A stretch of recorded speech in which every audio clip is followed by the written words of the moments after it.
She got in at a diner in Howell at almost 10 at night, and she had the specific tiredness of someone who has been doing math in their head for hours. A woman in her 50s, neat, careful, a little worn. She had her phone in her hand, and she kept glancing at it, not texting, just looking, scrolling something, the way you scroll when you're looking for an answer that isn't there. The destination was an apartment complex across town. We pulled out. She was quiet, scrolling. Then, the way people do, she started talking. Not really to me, more like thinking out loud. $2,200, she said, for one bedroom. Can you believe that? $2,200 a month for one bedroom in this area. It's insane. I said, "It's gotten crazy. Rent around here is brutal."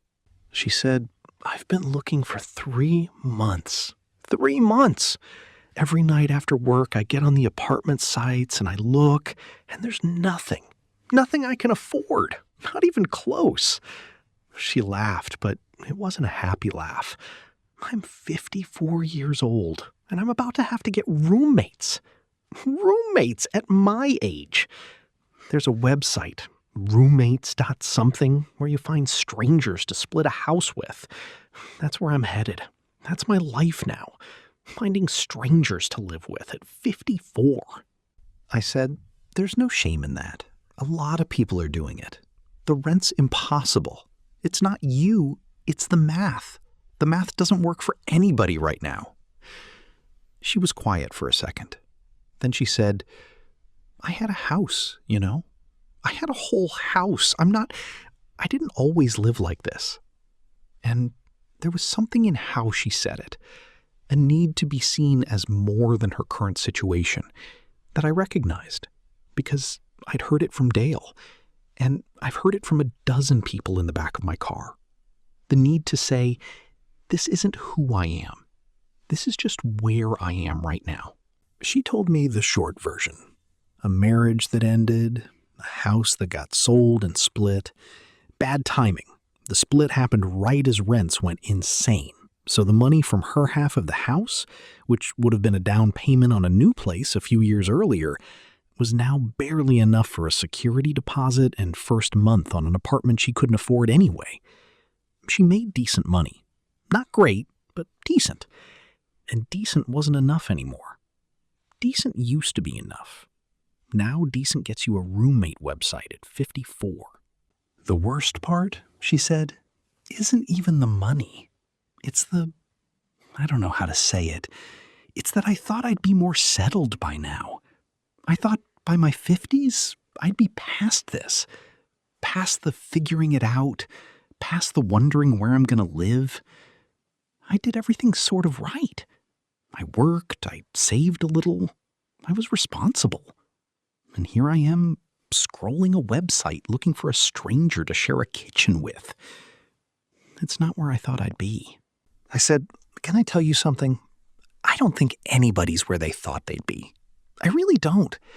I think the whole idea that there's a place you're supposed to have arrived at by a certain age, I think that's a lie that makes everybody feel like a failure. I've got people in this car every single day, all ages, all incomes, and almost none of them are where they thought they'd be. The settled people you're comparing yourself to, half of them are faking it. The other half got lucky on timing and think it was virtue." She looked at me in the mirror. I said, "You did everything right, and the math changed on you. That's not a moral failing. That's just the time we're living in. Getting a roommate at 54 because the rent went insane isn't a sign that you failed. It's a sign that you're adaptable. You're doing the thing that actually works instead of clinging to the thing that's supposed to work. That takes more strength than people give it credit for." She was quiet for a while. Then she said, "A roommate could be okay, I guess, right? Like, it doesn't have to be sad. Maybe I find some nice woman my age in the same boat and we split a house and it's fine. Maybe it's even nice. Maybe I'm not alone every night. I've been alone every night for 2 years since the divorce. Maybe a roommate means somebody's there. Somebody to have coffee with. Somebody who notices if you don't come home. I said, "Now you're talking. That doesn't sound sad to me at all. That sounds like the opposite of sad." She said, "I've been thinking about it all wrong, haven't I? I've been thinking about it as failing, as having to share because I can't afford my own place. But it could be company. It could be putting the loneliness down for a while.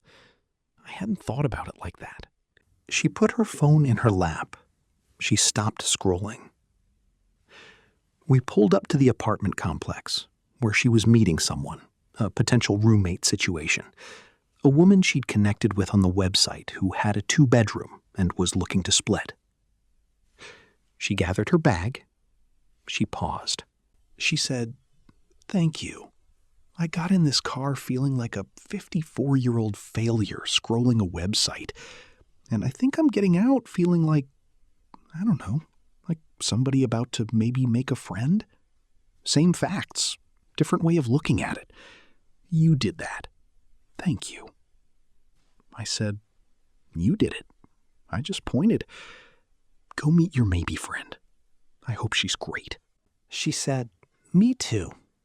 And she smiled, a real one this time, the math tiredness gone out of her face, and she went off to meet a stranger who might, with any luck, become the person who notices if she doesn't come home. Here is what I think about now. There's a particular grief that doesn't have a name. It's the grief of not being where you thought you'd be.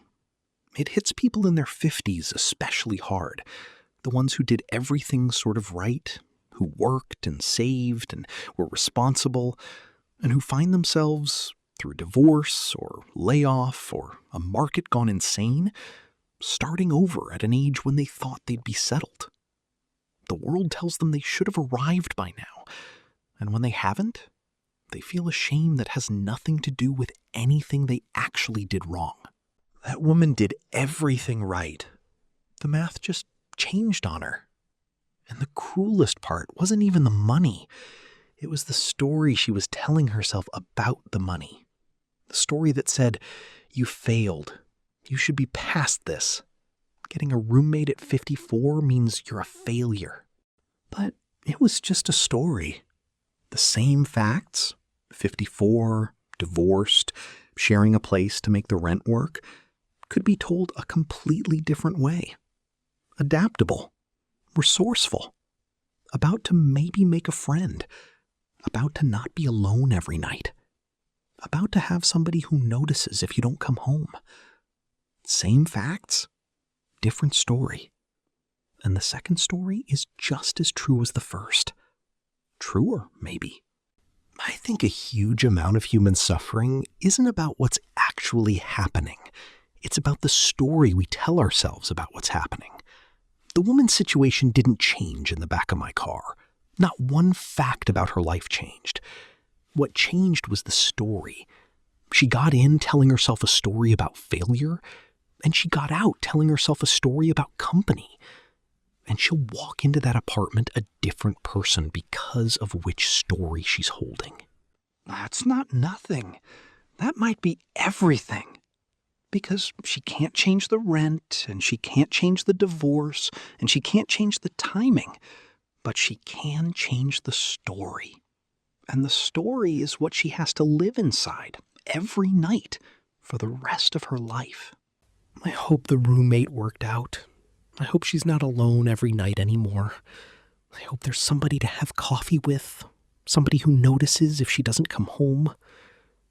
I hope she put the loneliness down, the way the old man put down his grief at the dance class, the way we all have to put it down eventually if we're going to keep going.